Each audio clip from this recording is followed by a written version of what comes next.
Šiandien svarbiausios naujienos atkeliauja iš Rusijos. Čia formuojasi naujas dronų karo etapas, kai abi pusės prisitaiko prie vis labiau ginčijamos elektromagnetinės aplinkos. Priešingai nei tikėtasi, kad išliks disbalansas, Rusija pradeda naudoti perėmimo dronus, o tai signalizuoja apie pokytį galintį mesti iššūkį dabartiniam Ukrainos pranašumui.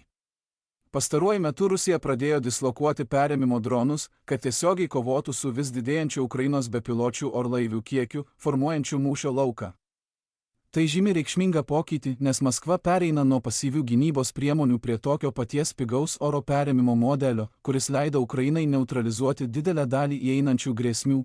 Dabar dronų perėmėjai sudaro reikšmingą oro gynybos veiksmų dalį. Šis žingsnis atspindi didėjantį spaudimą dėl nuolatinių Ukrainos dronų operacijų, kurios privertė Rusijos pajėgas realiu laiku apdoroti ir reaguoti į nuolatinius oro įsiveržimus. Kadangi perėmimo dronai keičia oro gynybos ekonomikos taisyklės, Rusijos pasirinkimas juos naudoti rodo tiek šio pokyčio pripažinimą, tiek bandymą sumažinti atotrūkį sparčiai besikeičiančioje srityje. Šių perėmimo dronų ištakos aiškiai siejamos su Ukrainos inovacijomis, nes rusiški modeliai atkartoja koncepcijas, kurios pirmiausia pasiteisino priešingoje pusėje. Ukrainos pajėgos stipriai rėmėsi modifikuotais FPV dronais, pritaikytais oro užduotims, taip pat specializuotomis platformomis, sukurtomis būtent žvalgybiniams ir smogiamiesiems bepiločiams naikinti.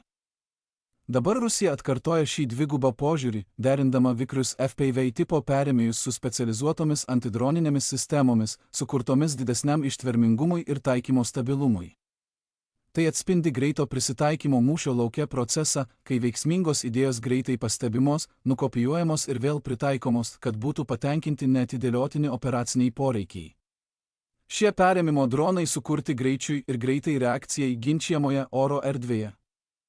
Jų mažos sąnaudos leidžia dažnai juos paleisti, todėl daliniai gali reaguoti į pasikartojančius Ukrainos bepiločių įsiveržimus, neišnaudodami retų oro gynybos raketų. Jie sukurti tiesioginiam susidūrimui, gali perimti žvalgybinius ir smogiamosius dronus ore, taip sutrumpindami laiką tarp aptikimo ir atakos. Jų mažas dydis ir manevringumas leidžia operatoriams persekioti vikrius taikinius, kuriuos būtų sunku numušti tradicinėmis sistemomis. Tačiau jų efektyvumas priklauso nuo stabilių ryšio kanalų, nes operatoriai turi išlaikyti valdymą ir vaizdo transliaciją visos perėmimo operacijos metu, todėl veikimas labai jautrus elektromagnetinės aplinkos trikdžiams. Nepaisant potencialo, dabartiniai rusiški perėmimo dronai susiduria su esminiu apribojimu, susijusiu su jų veikimo dažniais. Daugelis šių sistemų naudoja valdymo ir vaizdo perdavimo juostas, kurios jau yra stipriai taikomos Ukrainos elektroninio karo priemonėmis, todėl jų veikimas prastėja. Tai lemia signalo trikdžius, prastą valdymą ir dažnus misijų žlugimus. Šis dažnių persidengimas patalpina dronus į ginčijamą spektrą, kuriame išlaikyti stabilų ryšį tampa vis sunkiau aktyvaus trukdymo sąlygomis. Dėl to perėmimo bandymai gali būti atidėti, nukreipti klaidingai arba visiškai nutraukti, taip sumažinant bendrą efektyvumą ir atskleidžiant struktūrinį silpnumą, kaip greitai šios sistemos buvo pritaikytos ir įdiegtos. Be techninių apribojimų, šių perėmimo dronų diegimą stabdo ir struktūrinis neefektyvumas Rusijos sistemoje. Diegimas ir prisitaikymas vis dar priklauso nuo centralizuotos kontrolės, kai sprendimų priėmimas vyksta per griežtus vadovavimo sluoksnius, o ne per iniciatyvą iš fronto linijos.